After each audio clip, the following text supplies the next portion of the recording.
Hey yo, welcome to Parker's Reef. On today's episode, we're going to do the 2023 wrap up of my Dream Reef Tank.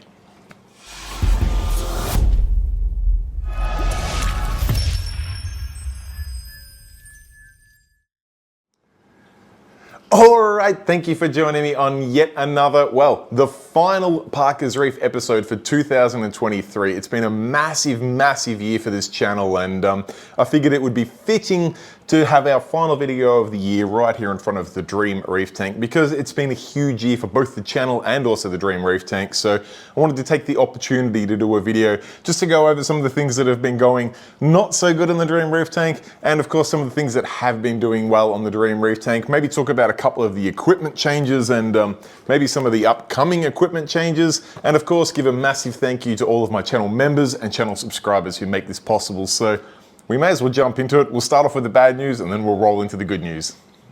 Okay, so starting off with that aforementioned bad news, and I must admit there hasn't been too much going wrong in here, but one thing that has got me right on the edge of my seat at the moment is my poor gem tang here, Onyx, has this very strange little sort of cut or fungal infection on the base of his stomach, which I'm monitoring very closely. I'm not entirely sure how we got it, and I'm not entirely sure how to go about fixing it, but I have absolutely made sure that my UV sterilizer is on and flowing at the appropriate flow rate.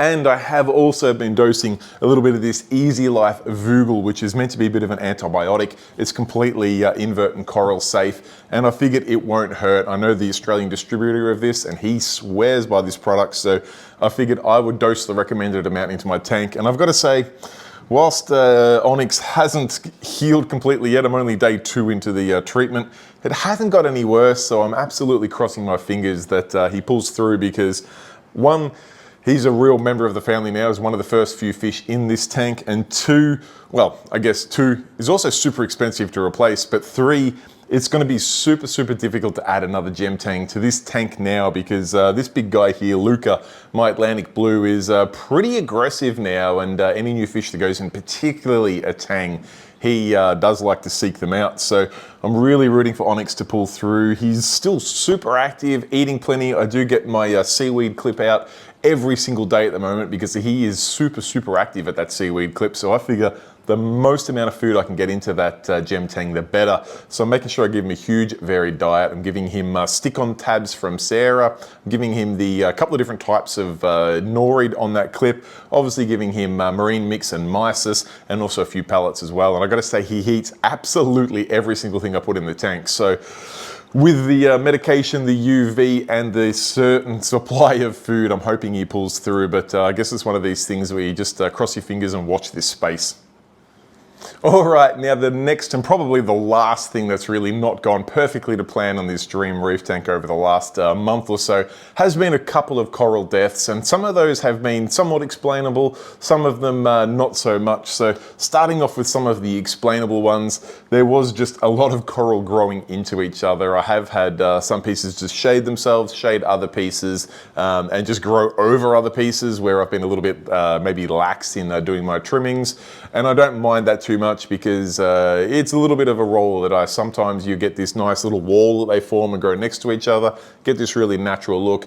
Sometimes it doesn't work out, and normally the less desirable coral will grow over the more desirable coral, and you'll just end up where you're at. But I normally don't report too much on that, because I kind of think that's more a controlled thing that I could have saved if I did some more fragging and made sure those corals didn't grow into each other. Probably get a better outcome, but it's just one of the things that happens. What I do want to talk a little bit more about, though, is some of the corals that have died, or are dying at least, that I'm not entirely certain of the reason why.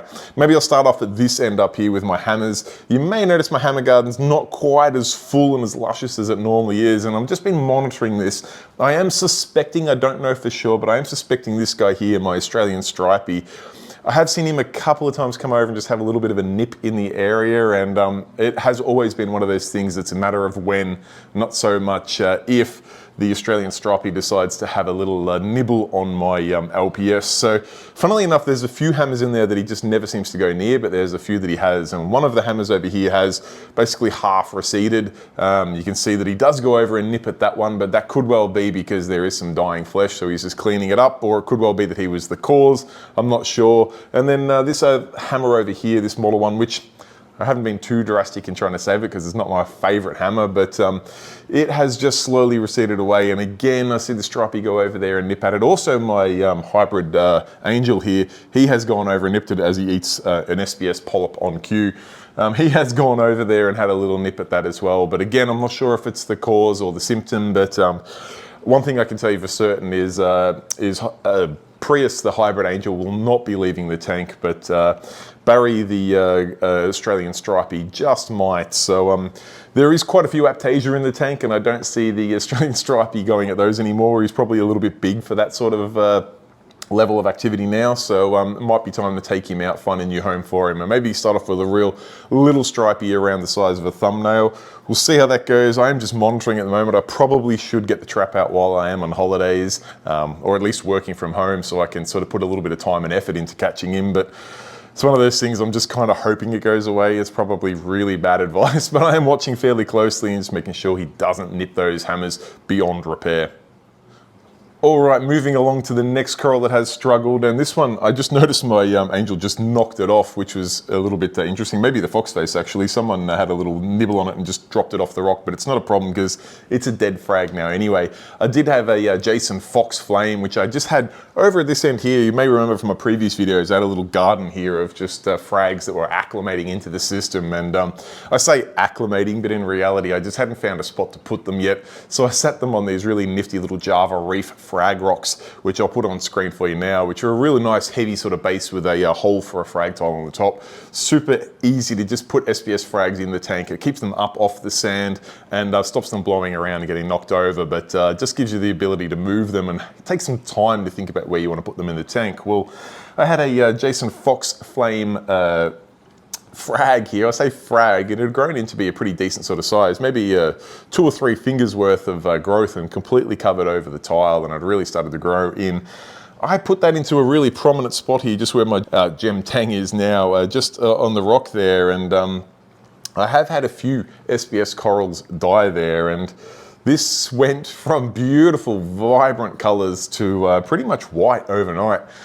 I have absolutely no idea why. I do need to get the par meter back so I can have a measure of that point. It is directly sort of under quite a lot of light there. I've got 2 of the Kessel A500X, one of the Phillips Coral Cares, and even one of the A360X Kessels, all sort of in that area. So I am suspecting there's a heck of a lot of light there. That being said, I've got SPS all the way around that piece, or all the way around that no man's land, I should say, where things are growing totally fine, but for whatever reason that spot doesn't. Now I'm not sure, but I am possibly suspecting the bubble coral underneath it. I do know bubbles get a pretty decent sting on them at night. I haven't actually seen it send out sweepers that long. I'm just looking at it now. It doesn't have a sweeper on it whatsoever, but they do typically tend to do that more at night. So I am wondering if at night it's just sending stingers up and just draping over it. It needs to be something pretty vicious like that for it to completely white out just in one day. But that one's a shame because it's the second time I've tried a Jason Fox flame, and it's a coral that I really, really want in this tank, and both times I've had it grow really well and then disappear on me. So it's a bit of a head scratcher, but it is just the way it goes. All right, just taking a change of directions right to this end of the tank, I've got some red dragon up here, nice size colony of it. In fact, I've got red dragon in a number of spots of this tank, and I find it grows like a weed. However, the colony up this side had underneath a few branches just RTN and go completely white. I am suspecting either bubble algae on them there, because I did just sit it onto a SPS colony that died from bubble algae, or potentially just shading itself, because at this corner in particular, or this end of the tank I should say, there's not a lot of light. Most of the light sort of angles back in that way, so it is a little bit low on the light, and then when you get a colony like a red dragon grow as profusely as it did, there's a chance that it just didn't get enough light underneath. But still a little bit strange for just a few branches to RTN out on their own, but I'm not too concerned about that because, as you can see, I've got a monster colony there. I've got some more up the back, and that being said, there's still heaps on that colony there that's growing before my eyes. And in fact, I accidentally fragged that continuously, so if anyone is chasing some red dragon, I've actually got a couple of pieces in my frag rack right now. I don't bother sticking them to a tile because they're way too delicate. I just sit them in the little silicone holders on the frag tile, and then that gives people the ability to just gently put it in a little hole in their rockwork and get some beautiful red dragon colonies growing like I have here. And then to wrap up the end of the bad news, this one is an absolute head scratcher. I have no idea what was happening, but I don't know if I should say my pride and joy, but my Walt Disney colony over here that at one stage was growing very, very quickly, stalled for a little bit, and then all of a sudden did a bit of STN. I noticed a few branches just sort of dying out on it, so I fragged it up as quickly as I could, and I fragged it down pretty hard. I cut it into 7 pieces, hoping that I could save as many as possible. Turns out I was able to save 2. The other 5 frags that I'd cut obviously had the same issue and RTN'd or STN'd out, but I have managed to save 2 frags. So both of those frags are larger than the piece I started with. So I guess it's one of those things you just got to start from the bottom, and just like Drake says, and here we are. So I don't know, I have no idea what happened with that. I have been constantly monitoring the green stag around it that was just kind of suffocating the base of it, but it didn't appear that was the case. I did suspect a little bit of a lack of flow because it was in this strange spot where the green stag, the red dragon, the blue digi had basically shrouded it for flow, and there's no flow from here. It all comes from the back wall and the back corners. So I suspect that the Walt Disney may have just needed a bit more flow, particularly when I go in and do a little bit of a stir up of the sand, or just blow around the rock to get all the detritus up. There's a chance that it just got smothered in a bit of detritus while I didn't see, and maybe it just sat there and couldn't get rid of that detritus, rotted away and killed it off. I'm completely pulling at straws here. I have absolutely no idea why it RTN'd out. All my ICPs are looking fantastic. I have been fairly good with my Reef Moonshiner program. I do not suspect that it's a water chemistry issue because literally the corals all the way around it are growing very, very fast. It could have been a pest, could have been an aptasia, could have been a bubble algae, could have been a fish, could have been a flatworm.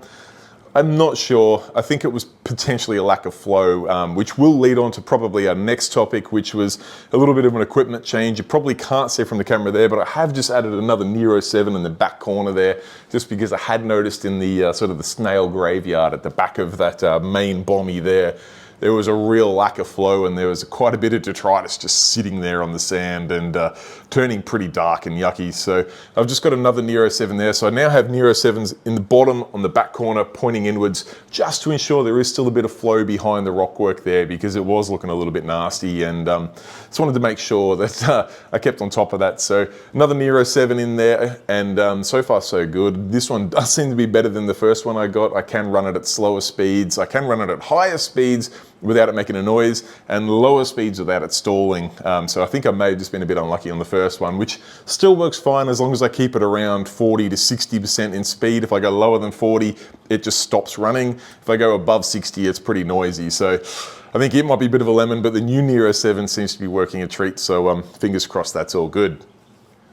Now onto the other equipment changes. Well, there hasn't been a lot underneath. I have had one of my Orphecs, so I know I've been talking badly or poorly of the Orphec OR3 light bars on this tank for a number of months now. I'm talking about how I want to change them to AI blades. Well, it seems like one of my lights finally heard me, because this one up this end here just decided it would stop working. I haven't actually pulled it apart to investigate why, because I don't really care for them. I want to pull them off the tank anyway. It just means there's one less I can sell, but does also maybe put a little bit of a question mark over the other 3, because they all went on at the same time. I got them all bought from the same batch, so I suspect the days of those Orphec OR390 blue light bars are probably a little bit limited, but never mind. I will get them out and put some AI blades on in the shortish term future. Potentially might try some of the Reef Factory light bars, their new version, the Reef Factory Light Bar 2, I think it's called, just because I've seen a few tanks with the Reef Factory light bars on them of late, and I've been super impressed with how they look and how the corals grow.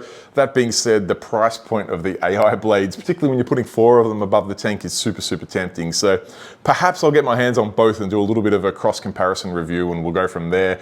Also maybe throw in the mix some other lights just to check out color and par, but you tell me if that's something you want to see. I'll consider sourcing those and doing a video of it, which will then also go into the decision process for what I put above my Dream Reef tank. I do say that money's no object on a tank like this, but money's always an object. I just don't have the budget of this tank, or the budget for this tank, I should say, that I had when I first put it together, because I'd saved up all my cookies and I put it towards the tank, where funding to go and just chuck a heap of lights on the tank probably isn't quite as high as it was at the start. But that being said, if one of the lights does stand out as head and shoulders above the others, that's probably what I'll buy. So yeah, like I said, if you want to see a video comparing the original Reef Factory light bars, the new Reef Factory 2 light bars, maybe some of the other lights, including AI blades, maybe even throw in some of the Orphex, and maybe even compare against something a little bit more generic like a Radian or something like that. If that's something you'd like to see, please do let me know in the comments below, and I'll get onto that video ASAP. Now, other than that, there hasn't been a lot of equipment changes. A couple of bits of gear that I am looking to play with, though, are some of these new items here from Reef Factory. I did manage to get my hands on a couple of their hotly anticipated calcium reactor pumps, which are super cool. I'm really looking forward to trying these on calcium reactors, Kalkwasser reactors, auto water changes, anything that uses a continuous duty pump. I have long been a fan of Kamoa, and I run Kamoa on any continuous duty pump on my tank, including all of those things: calcium reactor, Kalkwasser reactor, auto water changes, even a constant ATO drip on one of my frag tanks. But I do love the Reef Factory software, and if things like this can work with the integrations with the Reef Factory smart application, then it could really revolutionize things. I can imagine doing a KH Keeper Plus test, seeing that your alkalinities come up a little bit and telling it to then slow down the calcium reactor continuous duty pump, or likewise if the KH is a bit low, telling it to speed up, on the assumption that if your alkalinity's gone down, your other elements are going to go down as well. And things like that are going to be absolute game changer. You could also look at things like with their smart tester, if your phosphate's bottomed out, turn off your automatic water changes, or if it's gone up a bit high, double your automatic water changes. Some super cool possibilities that I want to check out there. And then just to complete the possibilities, I've also got their Dosing Pump Pro X4, which I got to say, this box weighs a ton. So I'm super excited to rip this open and see how it looks and how it operates. And I do intend on covering all of that in some videos in the next weeks or coming months. Now, I did promise that we'd have a look at some of the positives of the Dream Reef tank, and I figure the best way to show you the positives is to get the DSLR out and just show you some footage of the tank. We'll have a look from the front, we'll have a look from the top down. I'll run you through some commentary as we go about it all, because I know people like to have a look and have a listen to see what's going on in the tank. I'll walk you through all of my favorite pieces, show you how they're looking, show you how some of them are doing well, some of them are struggling. We'll have a close look at some of the fish, including my beautiful gem tang here that's got this horrid, ghastly looking gash or mark on his belly, but sometimes we've got to document these things, and that way we'll be able to see if things like the Easy Life Vogel was able to save him or not. So I might grab the DSLR, we'll get in nice and close, and we'll go from there. All right, starting up this end, you can see my hybrid angel there, Prius, just hanging about that hammer that has receded there. He does have a little mark on his fin there, which here he goes. Oh, he was about to have a nip at it, which surprises me a little bit, because he's often bickering with people, but almost never shows any sort of markings on him. So to see something like, if I come around over here, just to see a little bite out of that top fin there, it's nothing major. I'm sure he'll heal up just fine, but is a little strange to see. But speaking of nasty marks, have a look at that on the gem tang there. I'm really hoping he pulls through, because it looks pretty brutal, but at least the rest of the fish are doing well. My big Atlantic blue does occasionally get himself a little beaten up. You can see a couple of marks there. That's because every now and then he decides he wants to kill this guy, my Australian mustard tang, so he does go pretty hard after him every now and then, but so far so good. The gem seems to get, the mustard seems to get away from him every single time, and sadly it's just the Atlantic blue that knocks himself about doing that. But you can see some of the hammers receding. Well, if the purple tank moves out of the way, you can see the gold's just receded a little down here. I think that's from flow and sponge more than anything, and more so this one over here is just receded off. And then this one in here just has a head there that's died off, but nothing too drastic. All the other corals mostly looking pretty good, so can't stress too much about these things. And we've even got SBS down here that are just growing onto the base of the tank. So like this guy is actually encrusted down onto the tank. I have put this colony there because it was sitting over in this space over here, and it was actually starting to try and encrust onto the sand. So I figured I'd put it in the middle there and see how it goes. I'm still waiting for him to color up. He might need a bit more light, but we'll see how that goes. There is the fox flame that, like I said, went white just pretty much overnight. Was sitting up on this point here where you can see two other pieces have died off. So there's definitely something going on in that area there that I can't quite work out. But other than that, this is where the Walt Disney was there. You can see by the green stag all around it, it could have been strangled by it, or it could have just been a flow situation because, yeah, it's pretty drastic in there. And in here is where you can see the couple of little branches down here from the red dragon that just died off, but it's growing up and out of control above that, so not too stressed. Even the firecracker below it's going just fine, and as touched on, I have been able to save a couple of the Walt Disney frags, so can't be too disappointed. Oh, one thing I should show up here is this is a beautiful red and blue, or red and purple Monty Cap that I got from the fine folk at Nick's Aquariums in Queensland. I just chucked it up in that back corner while I was working out where I want to put it because as you can see up here, the Monty Caps do tend to grow fairly large, so I want to make sure I get it in a good spot. And while it's been up there pretty much out of the light, it's almost in darkness back there, and it's growing out new branches as we go, still retaining that nice red and blue color. So things are looking good. I might need to be careful of how quickly I move that into more light because it does seem to be enjoying things there. Other than that, I'm really happy with how the tank's progressing. It looks really, really good. I'm growing much faster than I could have expected. This pink tabling acro here, I'll be sure to show you some of that when we go top down in a second, but it's just stunning. Probably the only coral in there that I still keep scratching my head on is this big wild piece here, right in the middle. It's growing like no tomorrow, but I just can't get the color in it. I say I can't get the color in it, but maybe that's the color it is, but I'm certain when I got that, it was much, much more vibrant. So we'll see how we go with that. Might need to aim some more light at it and see what it does. And yeah, everything else gone really well. I think it might be time we grab the nets off this tank and we have a look from the top down, and I can really show you how things are looking there. So bear with me while I get the top down lens on and we'll have a look. All right, so starting up this end, we can have a good look. Well, one of my bicolor anthias there and some of the other fish coming up, but if we look below that, we can see the hammer garden still looks pretty good if we're being fair, but could definitely fill out a little bit more. And if I come over this way, you'll see where, actually, yeah, we can just see it there. If we look past the fish, you can see that the head that's died off could have been started by this piece back here, this beautiful golden blue piece, smothering it a little bit perhaps, but I don't know. I am suspecting fish, particularly when it doesn't seem to be touching any of the other hammers in the area. There's just a fox face just hanging about there. Looks a little suspect, but I think he's all good. The rest of the hammers are looking pretty good. I love that nice bright green one there.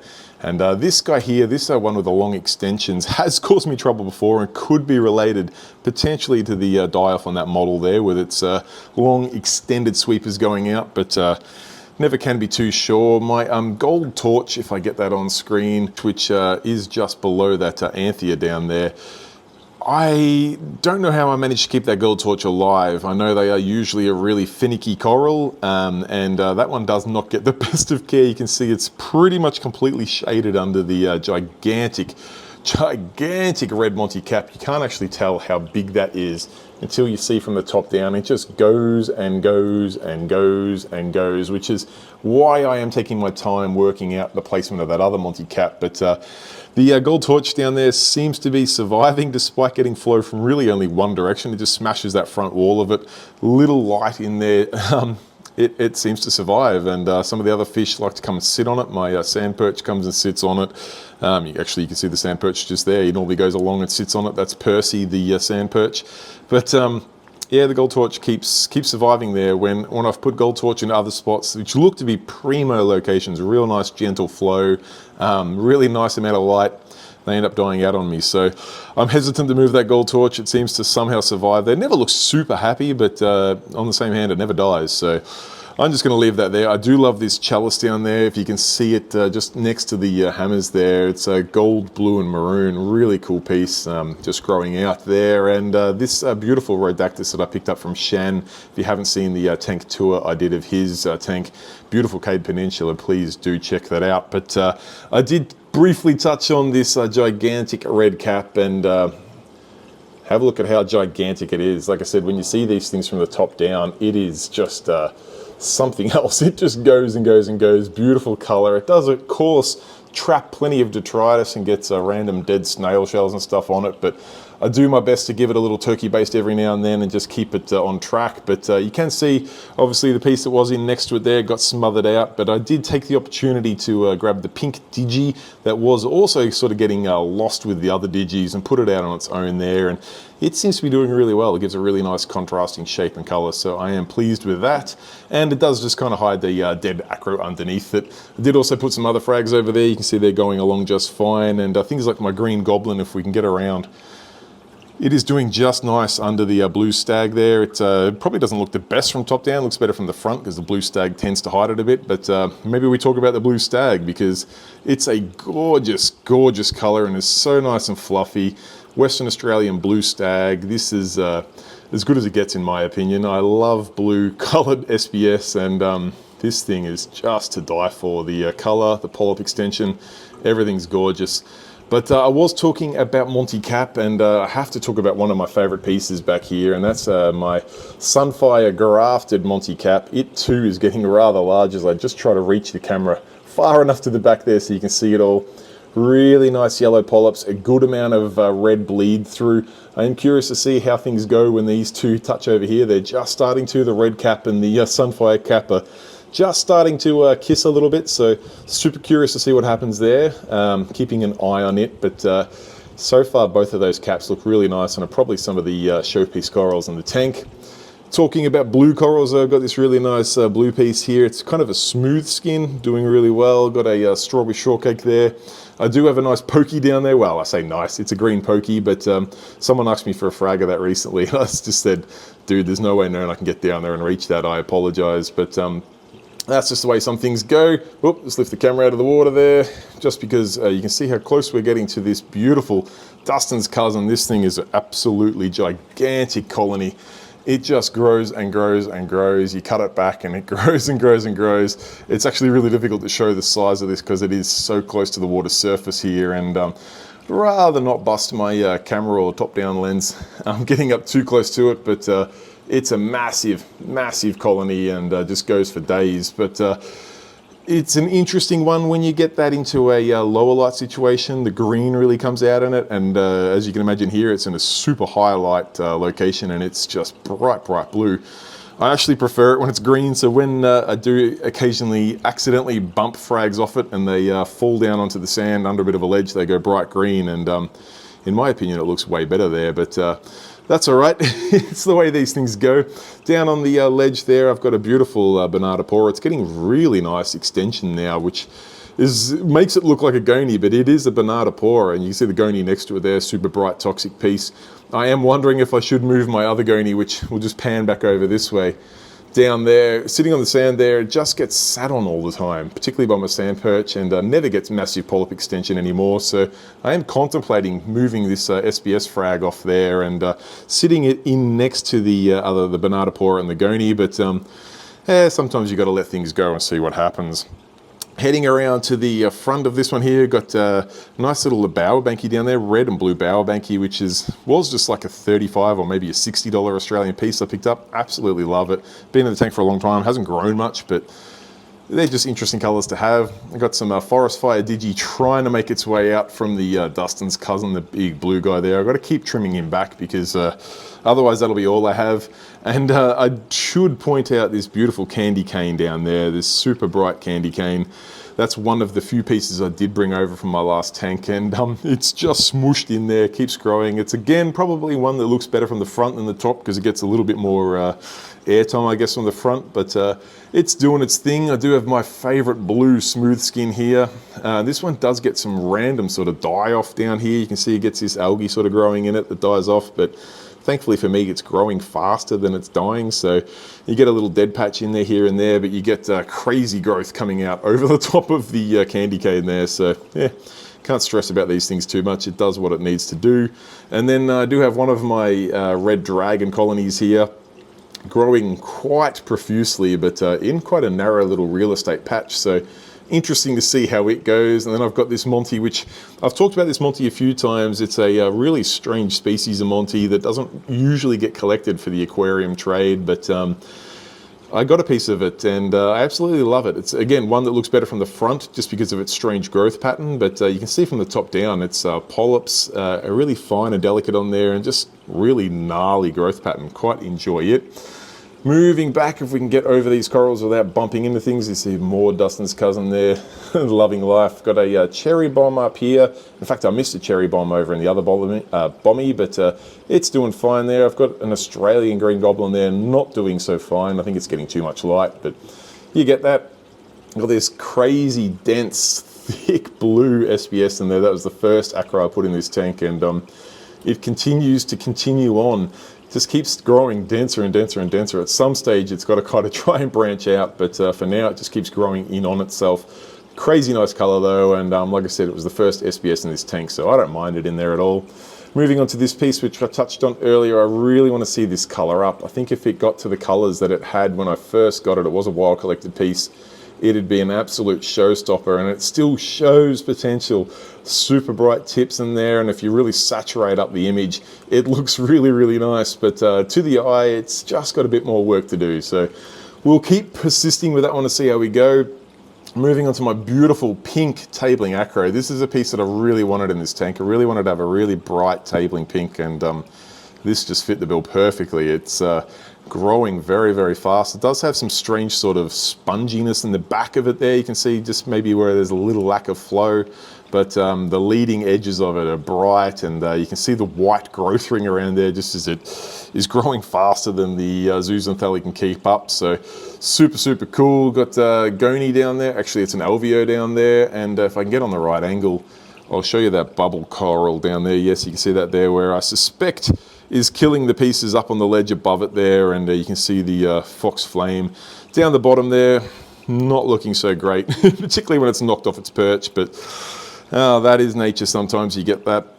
All right, you can see some interesting pieces around here. I do have this sort of tricolor there that looks like it's had some flatworm through it at some stage, little bite marks or just a little discoloration, but yeah, likewise, it seems to grow faster than it dies, so you can't stress too much about these things. Do have this weird dark sort of cherry colored acro in there, which I must admit has not grown much since putting it in the tank, but I am super keen to see it grow out. So we'll see what it does. Got this toxic green, I'm not even sure what kind of SBS that is, but I picked it up from the guys at ARC Aquariums in Sydney, who have a huge range of really unique and bizarre frags. They gave me that one, and it's in this really cool spot that just highlights its color. So keen to see it grow out. Got this nice highlighter acro here. It again sort of struggles with, as you can see, bits of blue digi dropping on it, but again, growing faster than dying, so happy days. Red Goni has become host to the clownfish, so good luck to the Goni. And then I'll try and show you some of the blue digi. I have actually trimmed about half of this out because it was sort of taken over the tank. So there is a little bit less blue digi in this tank now, and I did that to give the forest fire digi back here a chance to get some light and some flow, and it has responded very, very well. Has filled out the space very nicely where the blue digi was, so quite pleased with that. You see a beautiful green torch down here. It seems to love life there. I did have a gold next to it that died instantly, like I touched on before. I felt that was an ideal spot for torch, but you know, torch, particularly gold, sometimes you're wrong. Heading over this way, I've got bubblegum digi there. It is growing out nicely now. It was very, very small when I got it, but got quite a few little branches with a bit of extension on it now. I do love this mauve piece in next to it. I can't remember the species name. It's kind of like Robusta, but it's not Robusta. Either way, I love it. Looks cool. And then I do have an assortment of pieces up here. I got some Monty back there just because it was able to sit there. Got some Millie there, some other frags. Some TNT there, getting way too much light, but manages to survive. Some other random green acros, some Dustin's cousin there, just trying to grow over everything. And we'll move across and see if we can see something other than Dustin's cousin and blue digi, but Maybe we will, maybe we won't. We've got some lovely PC rainbow down there. See how it goes. It's getting a little shrouded, but after taking out some of that blue digi, it's doing a lot better. You can just see down there my Space Invader Pectinia looks much better from the front than the top down. I did find it does a little bit better in the lower light, but you can see this bit branching out into the light there. So I don't know, maybe he wants to go back in the light, who knows. Big Recordia down there. I got some various Monties. I've got some more TNT down there. This is the Red Dragon that sort of died off underneath, but you can see on top it seems to be doing just fine despite me continually accidentally knocking it. This is the Green Stag that you can see the little perch there of bare rock where my Walt Disney was. It has kind of shrouded around it. Like I said, I don't think it was more so from the growth going near it, because there was actually a little bit of clear real estate between the Green Stag and the Walt Disney, but I think more so from flow, it just really enclosed it in. The Green Stag goes for days and days. I'm going to try and get over that without hitting it. Got some Blue Stag back here, and I've got some pink bird's nest that is just getting way too much light, but you got to learn to do what you can. There's some another random piece of Red Dragon there. This beautiful, really thick blue stag here has actually grown out quite a lot. Got some red polyp Dallas down there, which is sort of losing its red polyp a little bit. Do have a little bit more of the Sunfire multi-cap, which I did originally frag off, but left it on the rock a little bit long, has fused on there, and if I can get the camera into position, there is, it's so hard to get the angle right, but there is the beautiful red and purple Monty Cap that I got from Nick's Aquarium, and I'm really keen to find a permanent home for that, where it's not going to shroud things too much, but also will get enough visibility, because it's kind of really hard to see back there, so we'll find a better spot for that. Do have a nice little bit of pink digi in there, nice bit of beach bum I think it is, nice amount of bubble algae in there as well, and then down on the frag rack you can see I've got the 2 Walt Disney frags and some Red Dragon there. Do also have nice little sun-kissed bounce down there. Got a couple of bounce mushrooms in this tank which I am really enjoying, but all in all that pretty well sums up the top down of the tank. I'm just sort of panning back across, hopefully not making you all too seasick. See some of the fish there, the chroma's schooling pretty nicely together, always a cool sight, but might finish things on that beautiful pink tabling acro, because just fills the frame of that shot really, really nicely. We'll jump back out and wrap this video up. All right, guys, there you have it. That is the 2023 wrap up of both Parker's Reef and also the Dream Reef Tank. I want to give a massive, massive thank you to everyone who's watched these videos, particularly those who have subscribed, and last but not least, super, super big shout out to everyone who's become a paid member of the channel. Cost them a couple of bucks each month, and just goes a long, long way to making this channel possible. Not so much when I do videos like this, super easy for me to stand at home in front of my Dream Reef Tank, but to get products like this, do reviews on them that are completely unbiased, as well as get out and about to see some of the country's best wholesalers, best and most interesting personal reef tanks, and of course check out retail stores all across the country. Does take a fair bit of time and money, so I really, really do appreciate all those who are helping making that possible. Like I said, whether you're just a watcher, a subscriber, or of course a member, it all goes a long way to helping, so thank you very much. I really do appreciate it. It is a quick opportunity for me to shout out that I am looking for channel sponsors for 2024. I do have positions available, so if you'd like to have your little intro or outro added to each and every one of my videos, I am looking for those spots to be filled up. So if you run a business that you think would get some good exposure from this channel, please do reach out and we can talk some numbers there. Other than that, guys, I think I will wrap things up there. I just want to again give a massive thank you, and I also want to say please do have a happy and safe New Year's. It can be crazy out there this time of year, so please do keep safe, and I really look forward to seeing you guys in the new year. Till then, stay safe and keep reefing, guys. Cheers, bye.